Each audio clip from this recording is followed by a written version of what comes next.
Today we're going to learn how to build the beta, and you guys are going to get to do this as part of Lab 5. So by the time you're done with Lab 5, you will have actually built a 32-bit microprocessor, which is pretty exciting. So probably don't need to remind anybody that Quiz 2 is tomorrow. The only thing that I would like to remind people of is that you should try to go to your assigned section so that we make sure to have enough seats for everybody to take the exam.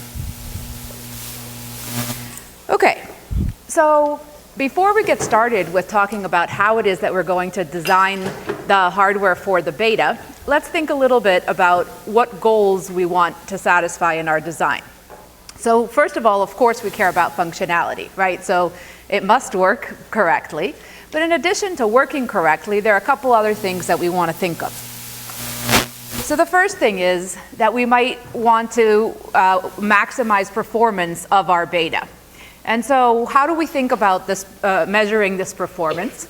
We measure it in terms of instructions that we execute per second. And specifically, we use the term MIPS, which stands for millions of instructions per second, as a way of essentially rating how good a processor is. Another thing that we might want to consider is the cost of developing this processor. And cost of integrated circuits is directly proportional to its size. So the smaller we can make it, the cheaper it's going to be. And finally, we might want some kind of combination of the two, where we care about the performance that you can get per unit cost.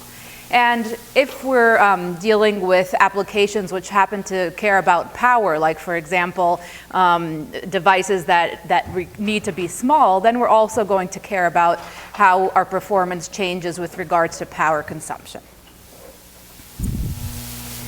Okay, so performance is inversely proportional to the amount of time that it takes to run our program. So let's think about what are the three things that are going to affect the amount of time it takes to run our program. So the first is the number of instructions in our program. Okay, so if we add some really complicated instructions, for example, something that might allow you to add two values from memory and store the result right back into memory as a single instruction, it's possible that you could make your code shorter and thus reduce the number of instructions that you have in your program. However, and so there's also a trade-off to that, which is that if you support such complicated instructions, then the logic that's required in order to decode exactly what needs to happen in your data path and your circuitry itself is probably going to be more complicated. So when we talk about reducing execution time, we may want to reduce the number of instructions, but we have to carefully think about what that's going to do to our cycles per instruction, which is the second piece of the puzzle. Okay, so our time is dependent on the average number of cycles that it takes to execute an instruction. And so if I support instructions that are much more complicated, then chances are that my average cycles per instruction is going to go up. So again, these are sort of trade-offs that are fighting against each other, and we need to take them into consideration when making our design decisions. And then the third component is cycle time, okay? And this is dominated by how complicated our logic is. So if we're able to actually implement our beta using very simple logic, then we're going to be able to reduce the clock cycle at which we can run our beta and thus improve performance. So what we're going to present today is a simple model for creating the hardware for our beta. And in this model, the assumption is that the clocks per instruction is 1. Okay, there are ways to do better than that. You can do things like pipelining your processor. You can have better memory systems, which reduce your cycle time, all sorts of things which we're also going to get into in the next few lectures. But today, we'll focus on this more simple implementation that assumes clocks per instruction of 1. Okay, so very quick recap of what it is that the beta does. Hopefully by now everyone's pretty familiar with this. So we have 4 types of instructions that are supported. We have the op type of instructions, which are basically ALU operations that operate on 2 registers. We have OP-C, which are ALU operations that operate on one register and a constant. We have memory operations like load and store, and we have control flow operations like jumps and branches, okay? So we've learned about what the format is of each of these instructions, and we learned that there are two types of instruction formats that we support. The first is one where you specify 3 registers so that you can have 2 registers as your source operands and 1 as your destination. This is used for the op type of operations.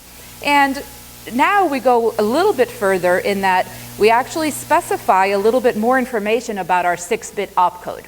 So what we're going to do in order to differentiate between the various classes of instructions is we're going to use the top 2 bits of our opcode to give us some information about what kind of instruction it is. So specifically, we'll use 1, 0 in the top 2 bits to indicate that you're doing an op instruction, which is an ALU operation on 2 registers. Okay? Our second type of instruction is one that uses a constant instead of a second register. And so this will cover the OP-C types of instructions. And in this case, what we're going to do is we're going to set the top 2 bits of our opcode to 1, 1 in order to identify those types of instructions.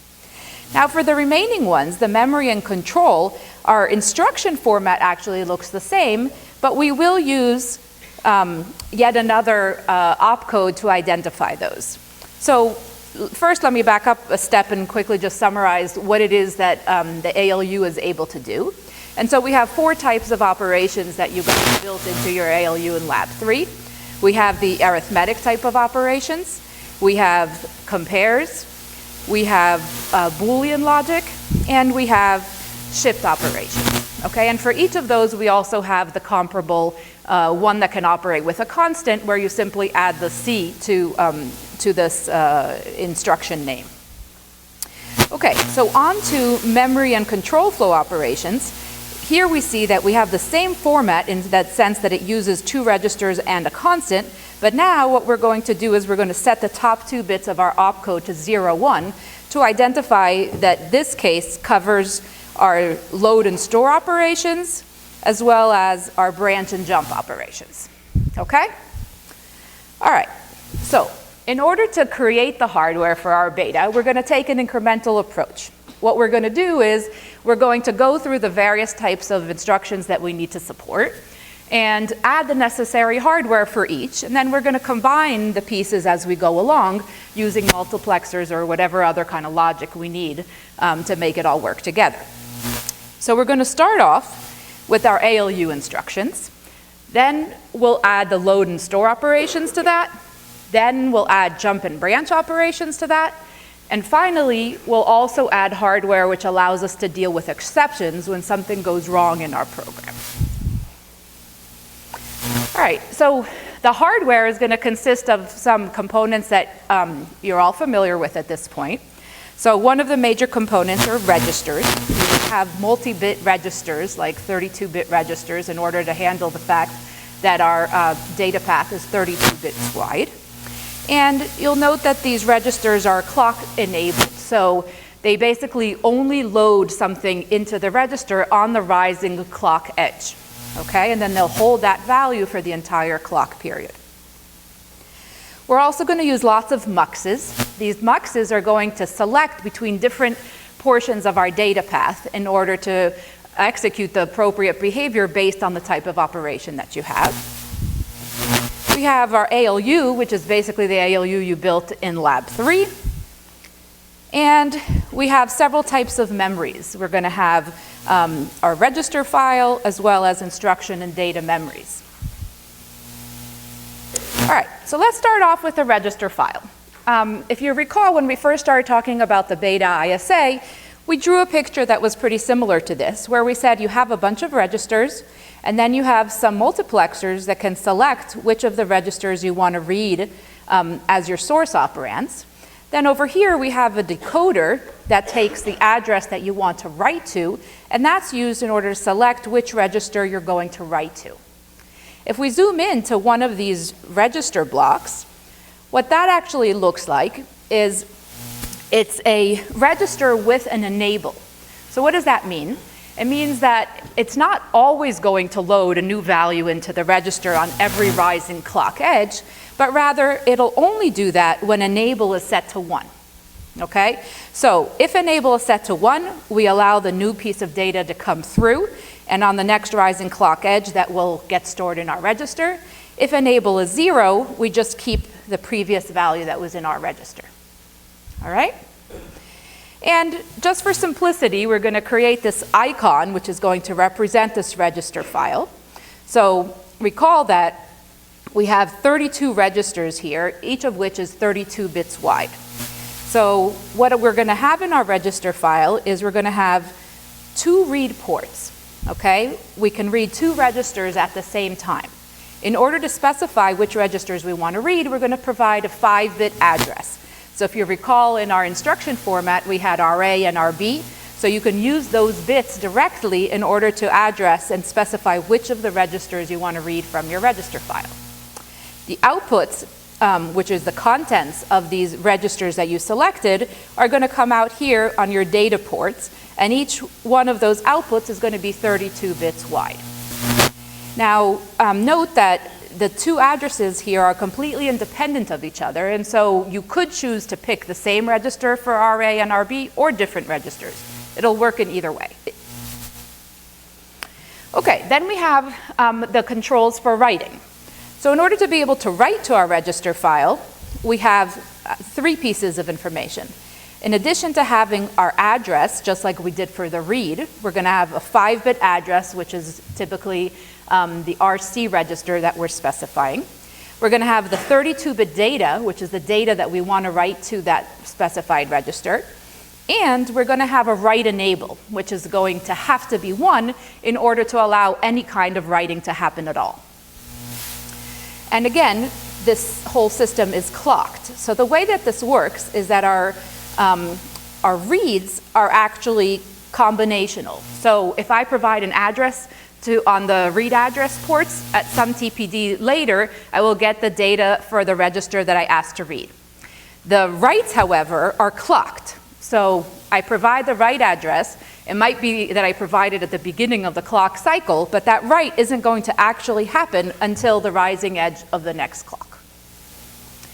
And then just one other little thing to remember is that even though we have 32 registers, we are assuming that register 31 is always going to produce the value 0. And so there's also going to be some internal logic in this register file that's going to make sure that if you pick register 31 as the register you're reading, that the output you provide is just 0. Okay, so let's take a quick look at what the timing of our register file looks like. So as we mentioned, we have 2 combinational reads and 1 write that happens. So the combinational reads, you basically, as soon as you have the address on your read address port, TPD later, you're going to get the value of the contents of that register on your read data port. For our writes, things are a little bit more complicated. So we have 3 signals that we want to worry about. We want to worry about our write enable, which has to be 1 in order to enable writing to any register. The write address, which is going to specify which register we were going to write to. And the write data, which is the data we actually want to write to that register. And now, because this is a clocked write, we're going to have our timing parameters T setup and T hold. So these 3 inputs need to be stable and valid for T setup before the rising edge of the clock and for T hold after the rising edge of the clock. Now, assuming that we satisfy these timing constraints, then what we know will happen is that after TPD, after that rising clock edge, and these things have been held for the right amount of time, then we're going to get a new value written into our register. Okay? So just one thing to note here is that the value coming out from your read data ports can actually change for 2 reasons. It can change because I change the address that I'm reading from, or it can change because I happen to do a write to the register that I'm reading. Okay? Any questions about that? Good. Now, one thing you might ask yourself is, well, what if I want to read from and write to the same register? Again, just like we could read two different registers or the same one, there's actually no problem here. The reason there's no problem is because the writes are clocked. So what's going to happen is, if these two registers are the same, you're going to read the old value of your register in the current clock cycle, and then on the next rising clock edge, you're going to write the new value into that same register, and it will become available for the next clock cycle. Okay, so let's start thinking about what do we need to do in order to support ALU instructions. So what ALU instructions do is fairly simple. If you have an add, for example, you're going to add the contents of register R2 to register R3 and store that into register R4. And our source and destination operands are specified here in the our CRA and RB fields. And notice again that our opcode begins with the top 2 bits, 1, 0, to indicate that this is an ALU operation that uses 2 registers. Now, what our hardware is going to have to do is it's going to have to execute these 5 steps regardless of which type of instruction we're using. The first step is to fetch the instruction that we're going to execute. So the way that we do this is we have our special PC program which holds the address of the instruction that we should execute next. And so we fetch the instruction that's located at the address that the PC points to, and that's the instruction that we want to execute. So the next step is to decode that instruction. So we have to look at the opcode of that instruction and determine what operation it is that we need to perform in order to execute that operation correctly.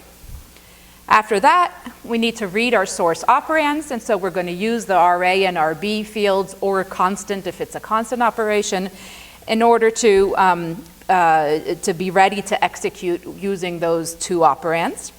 And finally, we're going to actually execute our operation. And the last step is we'll take the result of that execution and write it back to our register file. So one thing you have to realize is that the clock period at which we're going to be able to clock our beta is going to need to be long enough to allow for all 5 of these steps to happen for every single one of our instructions. All right.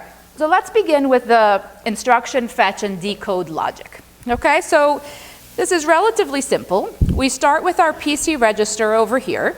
This is a 32-bit register whose bottom 2 bits are always 0 because we want to point to a word boundary, so a full instruction in our instruction memory. And the value of this PC becomes the address that we feed to our instruction memory in order to fetch the instruction that we want to execute on that cycle.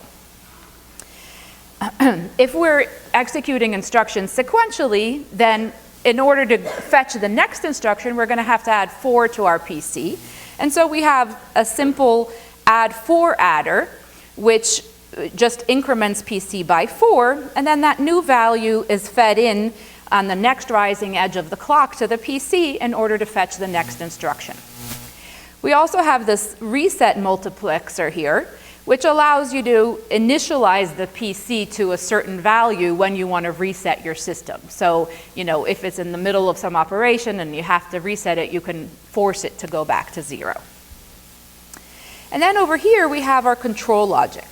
The control logic is going to be responsible for producing all the control signals that will make the right things happen in our data path. And so what the control logic is going to be set to is going to be dependent on the 6-bit opcode that we're going to read from the instruction. So you can think of your control logic as basically being a read-only memory, where the address that you're feeding into this read-only memory is the 6 bits of your opcode, which means that I have 64 locations in my ROM. And then for each location, I'm going to have all of the control signals that are required for my beta, and they'll be set to different values depending on what the opcode says. All right. So, what does a data path for an ALU operation look like? It's relatively, it's not too complicated. We're going to need, first of all, a register file. We're going to need a register file that has 2 read ports. And these read ports are going to be used to specify which are the two registers we want to read.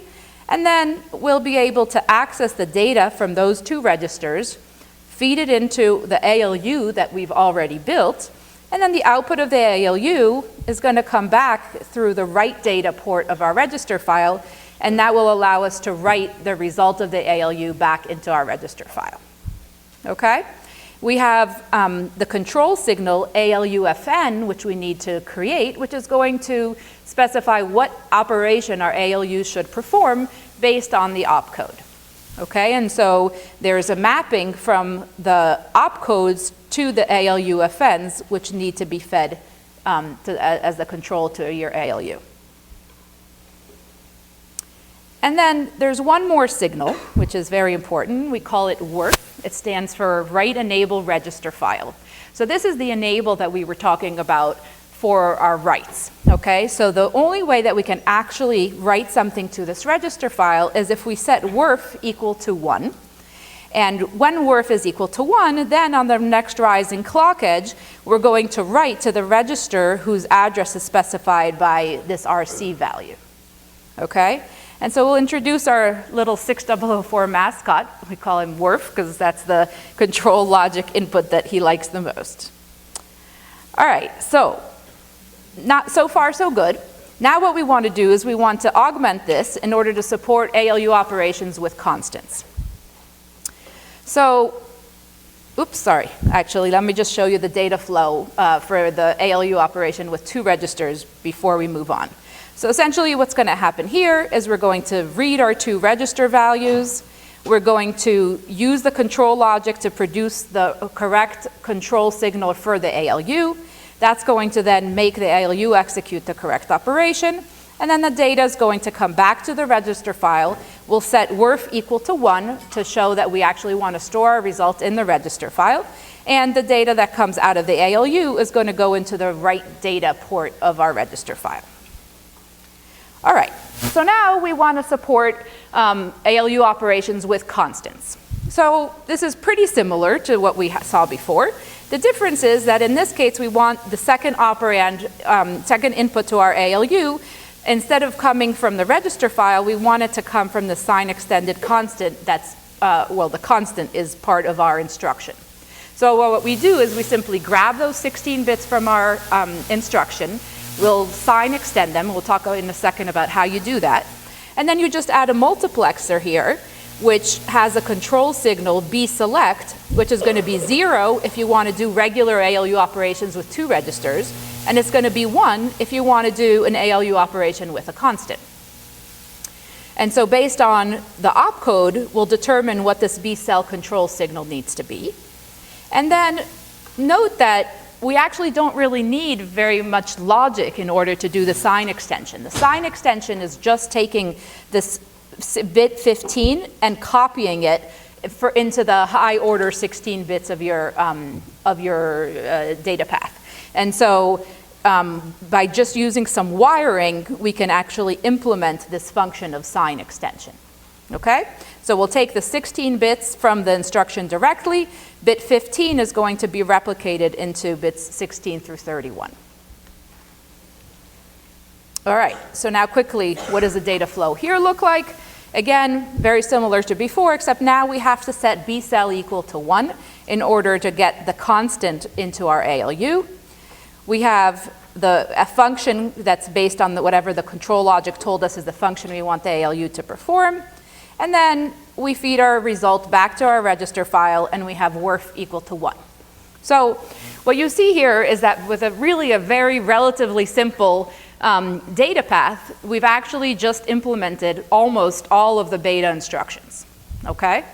So that's one of the huge benefits of RISC-type processors, where RISC stands for Reduced Instruction Set Computers, where the idea is that you, instead of having very complex instructions that might be able to take things like memory locations as your source operands, you choose to go with a simpler route and have potentially more instructions, but simpler ones, so that the hardware that you have to build is much, much easier to build. All right, so let's move on to the load instruction. To do the load instruction, we have to have our memory here. Now note that this instruction memory and data memory are actually the same main memory. If you recall, when we talked about memories, we said we'd use the same memory for both. We just split them up here in order to make it easier to visualize. But really just think of this as a 3-port memory where you have 2 read ports. One of them is for reading instructions, the second is for reading data, and then you have 1 write port, so in order to write to the data memory. And so what happens now? The instruction that we want to execute is shown up here. And what we see is that the calculation of the address for loads is basically looks the same as an add C instruction. So we've already got the hardware that we need in order to produce the address. And so what we have to do is we're going to use the same path here that we used for the add C instruction. And now the output of the ALU, instead of being feeding the write data path of our register file, it's actually now going to be used as the address of our data memory. Okay? We're also going to have some control signals for our data memory, which are going to tell us whether we are writing to the memory, which is the MWR stands for memory write. And we're going to have MOE, which stands for memory output enable. And so we set memory output enable to 1 when we want to read from it. We set memory write to 1 when we want to write to it. And of course, when we don't want to write, we have to make sure that this value is 0 so we don't inadvertently write something that we didn't mean to write into our memory. And now we have a new multiplexer that we just added to our data path, this WD cell multiplexer. And so when WD cell is equal to 2, we're going to take the value that's coming out of our data memory as the data that's going to be fed back into our register file. Okay, so that's exactly what we want here for the load. And so we take the value that came out of the memory at this location, and that's what's going to get written back into register RC. So very quickly to look at the data flow, we first follow the path of the add C in order to use the sign extended constant to add to our register RA. And we do that by making the control signal B select equal to 1. We then set the ALU-FN to be A plus B so that we can do the addition of those two things in order to produce the address for our load. This address is used to decide which location in memory we want to read. And then we set the control signals for our memory to say, I want to read something. And so memory write is 0, memory output enable is 1. And now I get the data out of my memory. I set WD cell to 2, and then that comes back over here. And finally, I set WRF to 1 in order to enable writing to my register file. Okay? Any questions so far? Good. So moving on to store. Store is very similar to load in the sense that we're going to produce the address for our memory in exactly the same way as the load. The main difference with a store is where our source comes from. So in this case, our source is register RC. Now, if you look at our data path so far, without this new piece we're about to add, we don't have a way of actually reading the contents of register RC. So what we're going to do is we add this additional multiplexer here that allows us to choose between RB and RC as our second read operand, okay? And of course, it works out nicely that store operations don't actually make use of RB, and so it's perfectly fine to take over that port for this particular operation. So on a store, our control logic is going to be responsible for making RA2 cell equal to 1. For all other types of instructions, it'll make RA2 cell equal to 0 so that the register B will be the one selected out of this, out of the register file. Okay, the other thing we have to do is we need to add a connection from our second data port into the write data input of our memory. Okay, so what comes out of the register file is the value that we want to write to the memory. And the last thing to note is that we don't have, this is the one instruction for which WRF is going to be equal to 0. Okay? The store instruction is the only instruction where we don't actually write anything back to the register file. And the way that we achieve that is by setting WRF to 0. And so, again, if we look at the data flow through here, we begin with something like an add C instruction where we set B cell equal to 1 in order to produce the correct address in through our ALU. We're going to have to do an add function in the ALU in order to get that correct address. We'll then use that address to tell the data memory which location we want to write to. In this case, we also have to produce the value that we want to write. So we're going to set RA2 cell equal to 1 in order to have the register that's read over here be register RC instead of RB. And then that value is going to come out here, and it's going to go into the write data port of our memory. We have to set our control signals accordingly. So in this case, we want to set MWR to 1 because we're writing to memory, and MOE to 0. And then we're going to set WD cell to don't care in this case because we're not actually making use of either the ALU output or the output of our data memory, okay? And we're guaranteed of that because we set WRF equal to 0. Okay, so now note that when you actually create the hardware for your beta, there will be an actual signal for WD cell, but setting it as a don't care essentially allows you to potentially simplify your logic if you were to implement your control ROM with combinational logic. Not your control ROM, I mean your control logic. Okay, so we've got ALU operations of both kinds, we've got loads and stores. Now we want to look at operations that change the control flow, okay? And so we're going to be back over in this portion of our circuit, which is things that affect our program counter or which instruction we're going to fetch next. So what do we need in order to support a jump instruction? There are two things that a jump instruction does. The first is that it's going to take the contents of register RA and make that the new value of the PC. And in addition, it's going to store the value PC plus 4 into register RC. So we add this new path coming out of our PC plus 4 adder, and this value here is PC plus 4. And so if we set WD cell equal to 0, we'll get PC plus 4 being fed back as the data for our register file write.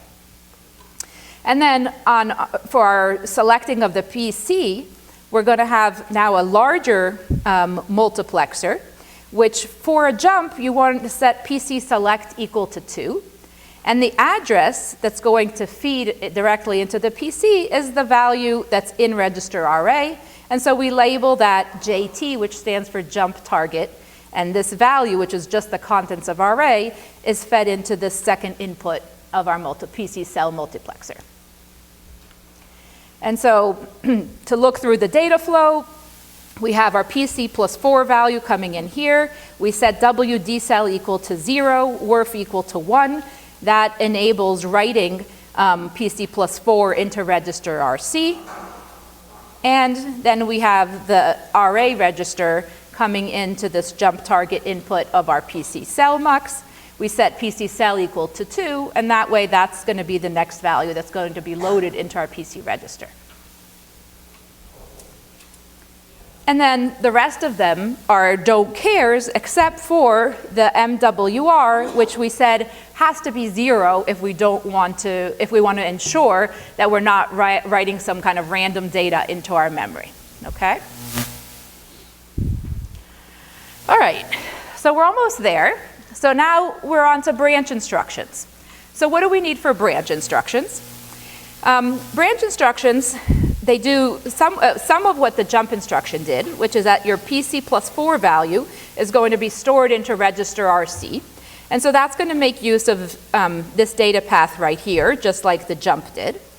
But now the calculation of our next address is a little bit more complicated. And what we want to do is we want to take the PC plus 4 value that's coming out of here and add to that 4 times the sign extended constant. And so we have a new special register, a new special adder called the branch offset adder, which we use in order to calculate PC plus 4 times sign extended constant. Now note that doing the 4 times, again, just like the sign extension was something that we could just do through wiring, the 4 times is also something we can just do through wiring. Basically, the way that you multiply a number by 4 is you shift it to the left by 2. And so that just means that I need to make my bottom 2 bits be 0 and all my other 2 bits shifted to the left with the sign extension being executed as well, this time for 14 bits rather than 16 since I'm shifting everything to the left by 2. Okay, and then finally we have some combinational logic based on our RA register, which is going to say, okay, if RA is equal to 0, then the signal Z is going to be 1. And if RA is not equal to 0, then Z is going to be 0. And we feed this Z input to the control logic, and that's going to help us determine what PC cell should be, whether we want to branch or not. So if we're going to take the branch, we're going to make PC cell equal to 1. If we're not going to take the branch, we're going to make PC cell equal to 0. All right? And so let's see the data flow for this as well. So we've got PC plus 4 coming through here. We make WD select equal to 0 so that we're writing the PC plus 4 value into register RC. We come back here with that value that gets written into register RC with worth equal to 1. We then have what this combinational logic here is. It's a 32-bit NOR. Okay, a 32-bit NOR is going to do exactly what you want, which is if all the bits are 0, it'll produce a 1. Otherwise, it will produce a 0. And so that's going to be used to generate this Z signal, which is going to feed some additional logic in our control logic, which will control whether PC select should be 0 or 1. And then the PC plus 4 value and the 4 times sign extended constant are coming to this new special adder, and we're producing the destination of our branch in the case that it's taken, and that goes into the 1 input of the PC cell mux. And again, the rest of our control signals are don't care, except for MWR, which we need to continue to ensure is 0 so that we don't write something inadvertently to our memory. Okay? So far, so good? Excellent. So we've done all of our instructions so far. Oh, sorry, actually, one more. Load relative. So what is load relative? Load relative is similar to a load in that it's just going to get a piece of data from memory. The difference between load and load relative is the way that we calculate the address from which we're going to load a value. And what we're doing here, if you look at this is PC plus 4 times sign extended constant. This is actually the output of our branch offset adder, okay? So you might want to ask yourself, well, what does that mean, you know, to load a value using the output of this branch offset adder? And what that means is basically that you're loading a value from some location that's nearby to this current LDR instruction. So you might want to ask yourself, well, why would I ever want to do that, right? I mean, next to this instruction, I just have other instructions. So why am I going to want to load that as a piece of data? And it turns out that there's a good reason for it, and that is if, for example, you have a very large constant that you want to use in your program. So for example, if we wanted to do something like x times this big constant, 1, 2, 3, 4, 5, 6, I can't fit this constant into my 16-bit operations. So instead, I have to have it stored somewhere in memory. I need to load it into a register and then do a two-register ALU operation in order to do that multiplication. So in order to do this, it's useful to be able to, to store this constant somewhere nearby in my program. And so the way that we would do that is you would have a special label, let's call it C1 here, where you're storing this piece of data because it's kind of part of your program. And then if I do LDR of C1 into R1, then that's going to load this nearby location into register R1, okay? And so, so note that you can't just do a regular load because you have no idea where in your memory you are, okay? And the load can only use a 16-bit constant as its address. And so you could use a load if this location happened to be something that required fewer than 16 bits to represent. But if this address was large, then the way that you would represent it is using a load relative instruction. Any questions about that? Good. All right, so the data path for a load relative is, once again, we pretty much have everything that we need. The only thing we need to add is this one additional multiplexer. So we have this A select multiplexer, which picks RA when the value is 0, or it picks this PC plus 4 times sign extended constant when A select is 1. And so for a load relative instruction, we're just going to pick this path. Now, Mr. Blue over here asked a very good question, which is, if you think about what's actually happening here, because we put this multiplexer before the ALU, what we're going to do is we're going to set A select equal to 1. We're going to get the value of this branch offset adder through here. Then we're going to have to set ALU FN to be A to just pass along that value through our ALU. And so you could think to yourself, well, why not just take this output and feed it directly to a multiplexer over here? Any ideas why you might not want to do that?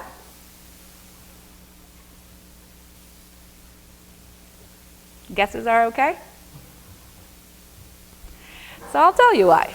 The reason is because of wanting to minimize our clock period, okay? So if I add a multiplexer over here, then that means that the propagation delay of this multiplexer is going to have to be included for every single one of my operations, okay? Because in order to do a load or store operation, I would now have to go through this multiplexer as well as this multiplexer.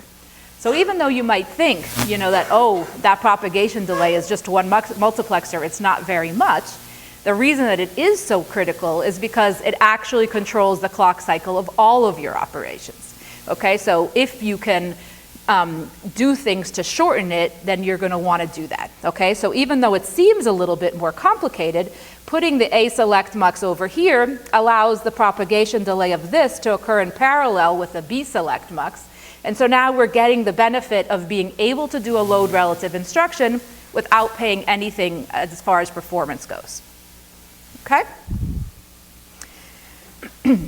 And so quickly we'll show the data flow here. And so we have the output of our branch offset adder coming in here. We make A select equal to 1. Then we set our ALU function equal to A to just propagate that value through here. That becomes the address of our data memory. We then set the control signals for our memory correctly, 0 because we don't want to write, 1 because we do want to read. The data comes out here. We now set WD select equal to 2. That allows us to get the output of our memory coming back into our register file. We set WRF equal to 1. And now this value that came out of our memory is going to be written to wherever our C points to. Okay, so we did all of our instructions, but there's one more thing which we have to worry about, which are exceptions, which is what do we do when something goes wrong, okay? So suppose, for example, that I have a bug in my program, and I made my program fetch, a piece of data as if it was an instruction, okay? If I do something like that, then it's possible that when I try to decode my opcode, it's going to map to some opcode that doesn't even exist, right? So I need to be able to do something reasonable in that situation. Another type of problem that can happen is suppose that I did my calculation for my address of my memory, okay? I added a register and some constant and I produced a value. And I ended up somehow producing a value that's larger than the size of my memory, okay? Again, not something I can handle in my hardware, so we need to have a way of dealing with that. Another type of problem might be, suppose that I try to do a divide by 0, something that I can't do. Other things that I might need to deal with are things that aren't actually caused by the program itself. Suppose there's an external event, like a user hits a key on the keyboard. I might have to respond to the fact that the user wants me to notice that they hit a key. And so that is going to be dealt with through exceptions as well. And so the way that we're going to handle exceptions is we're going to basically do an implicit procedure call. We're going to force a procedure call to a special handler, which is part of our software. And we're going to have two different kinds of handlers. One is going to be for these cases over here, which are called by our program, and another handler is going to be for these cases over here, which are external events. And the great benefit of all of this is that we can do this in a way that's completely transparent to our program, okay? So what we would do is we would interrupt our program, we would go off into the software, handle whatever problem it is that we have, or even execute an instruction that doesn't exist in our instruction set architecture, and then we would come back to our program as if nothing happened. So one of the main benefits of this is that you could, in this way, also make your instruction set architecture more complicated without actually complicating the hardware of the processor that you build. Okay, so our plan for handling exceptions is we're going to interrupt the program, we're going to invoke this procedure call, which is going to be a handler for our exception, and then when we're done, we're going to continue with execution where we left off. And so I just briefly mentioned that we kind of have two situations we want to deal with. We'll call the first one exceptions, which are synchronous events. They're the ones that are caused by the program doing something wrong.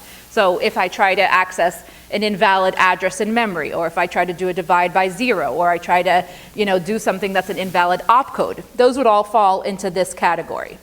The second type are interrupts, where there's some asynchronous event, like a user hitting a key on a keyboard, and I need to handle those situations as well. And so I'll have two different handlers, one for each one of these two cases. Okay, so the way that we're going to handle it is the first thing I'm going to do is I'm going to save my PC+4 value so that I can come back to where I left off. And then we're going to load the PC with the address that's going to get me to that handler. And so that address is going to be 4 for synchronous events and 8 for asynchronous events. And then from these addresses, you'll have a jump instruction to the appropriate handler.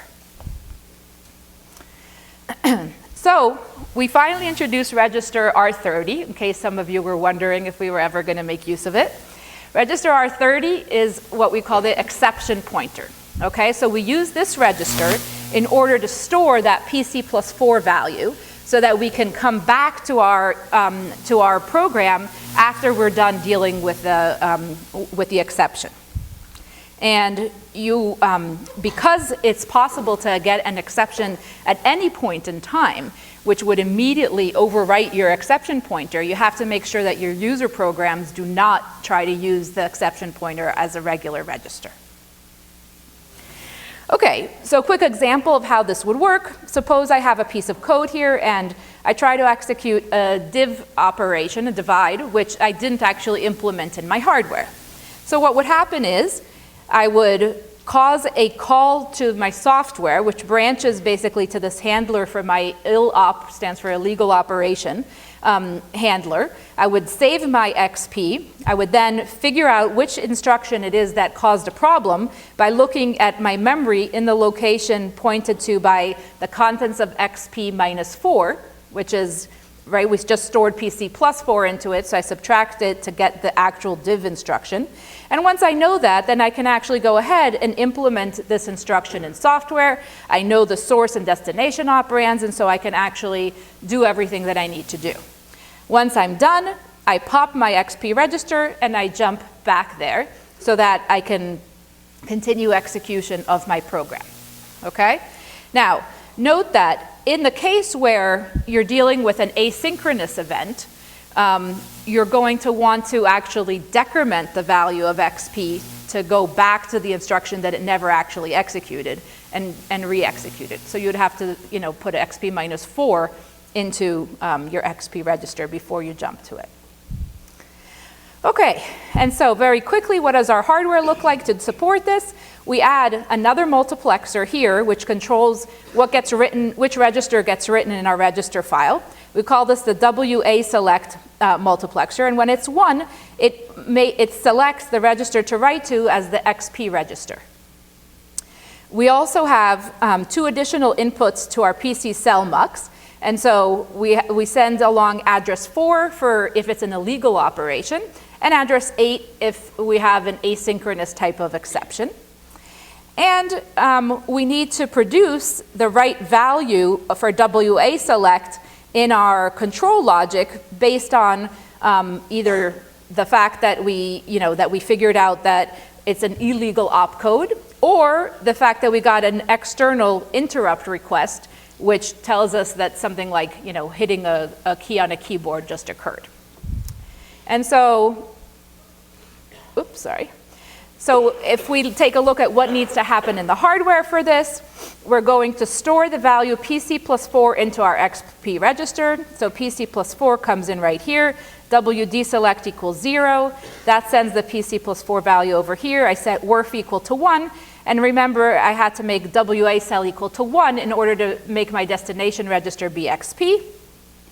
And finally, my PC cell is going to be either 3 or 4, depending on whether it was an illegal operation or an exception. And then the rest of them, again, are don't cares, except for the MWR. So that's basically our full solution. And here we just show a summary of all of these control signals that we just talked about for every single type of operation that we might need to execute on our beta. And so just a couple lines that we want to point out are specifically the MWR. Note that there's no don't cares here, okay? This is always set to either 0 if you don't want to read if you don't want to write to your memory, or 1 when you're doing a store. And similarly, WRF is also always 0 or 1, except for in the case of a reset where we kind of assume that we don't need to maintain the state of our registers if we're doing a reset. Okay? Any questions? All right, well, have fun building your beta.